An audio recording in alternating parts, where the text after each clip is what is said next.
Wake fog. The first few minutes after waking up, your brain doesn't fully feel like yours yet.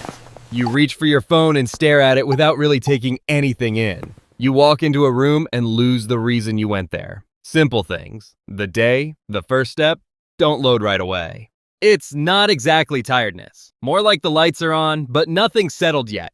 Some mornings it clears in 10 minutes. Other times it lingers and you're still a little slow, slightly off, even after your first drink.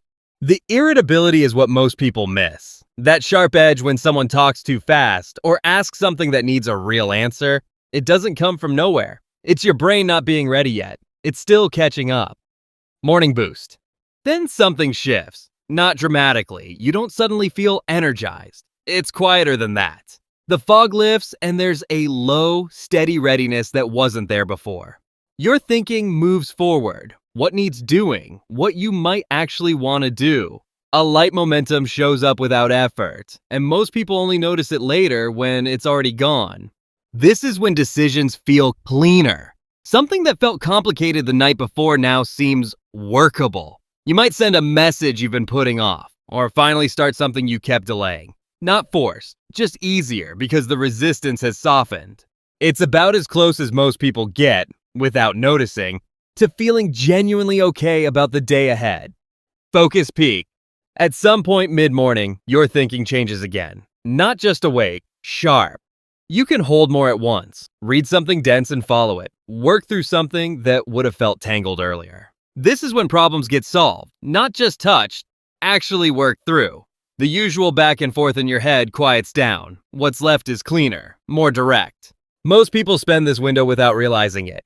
Emails, small tasks, things that feel productive but don't need this level of clarity. Then by noon, the harder work feels heavier than it should. The window isn't long, it doesn't announce itself, but there's a certain ease to it, a lack of friction that you only really recognize after it's gone. Pre-lunch irritability. Before hunger shows up, something else tends to come first. Patience thins, friction rises. Someone takes too long to get to the point. A simple task turns into extra steps. An easy conversation starts to feel like effort. Your response comes out sharper than you intended, or you go quiet in a way that feels off. Nothing actually changed. The buffer just wore down. You've been making small decisions all morning. What matters, how to respond, when to switch, and that steady output adds up. By the time your body signals it needs food, your patience is already running low.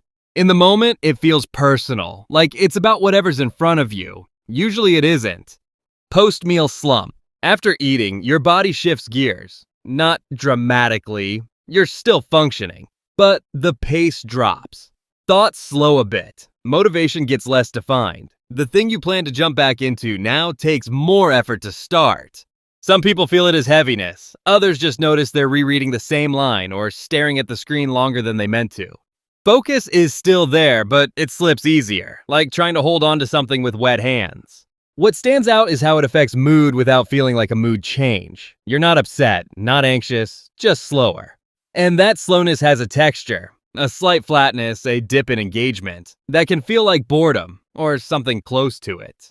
It passes. Within half an hour or so, things usually level out, but for a stretch, you're clearly running at a lower setting.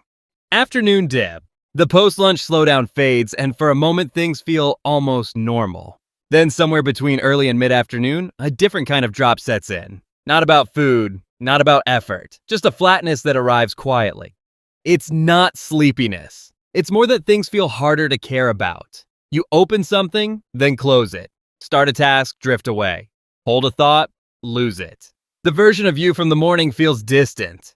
What makes it tricky is how convincing it feels. Like nothing is getting done because nothing is worth doing. Like the problem is the work, or the setting, or something vague you can't quite name. But it's usually neither. It's just a low point the body moves through on its own. Second wind.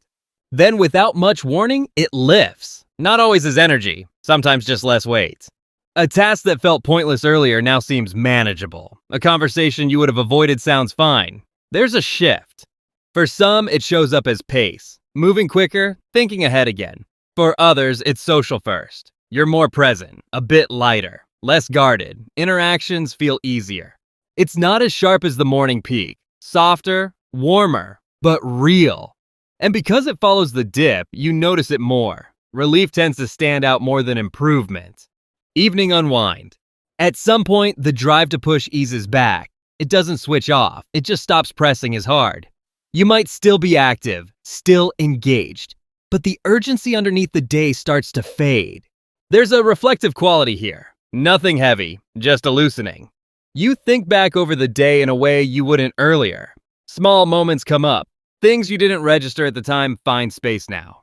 Some people settle into this easily. Others resist it, try to keep the pace going. But it usually catches up. The body is already moving in a direction, and by evening that direction becomes clearer. Night sensitivity.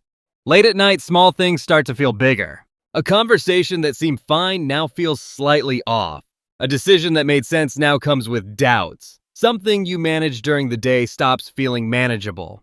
It's not that your thoughts are more accurate. It's that the part of you that keeps them in proportion is worn down. Fatigue doesn't just slow you. It turns up the volume. What felt like a 4 earlier can feel closer to a 7 now.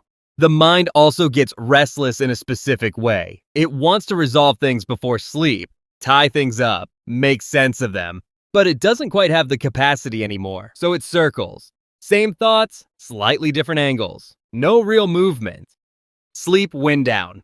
Eventually, the circling slows. Not because anything got resolved, more because the system runs out of energy to keep it going. There's a quieting near the end. Thoughts come slower, stay shorter. The emotional charge fades. What felt urgent an hour ago loses its grip. Not because it changed, but because the part of your brain amplifying it is stepping back. Your body gets heavier in a specific way. Not wired-tired, more like settling. Everything finding a resting point. Somewhere in there, what you want shifts. Less interest in doing, scrolling, engaging. More of a pull towards stopping. Stimulation fades and something neutral takes its place. A kind of stillness that doesn't show up earlier in the day. And then you're asleep. And it starts again the next day. So see you again tomorrow when you rewatch this video. Bye for now.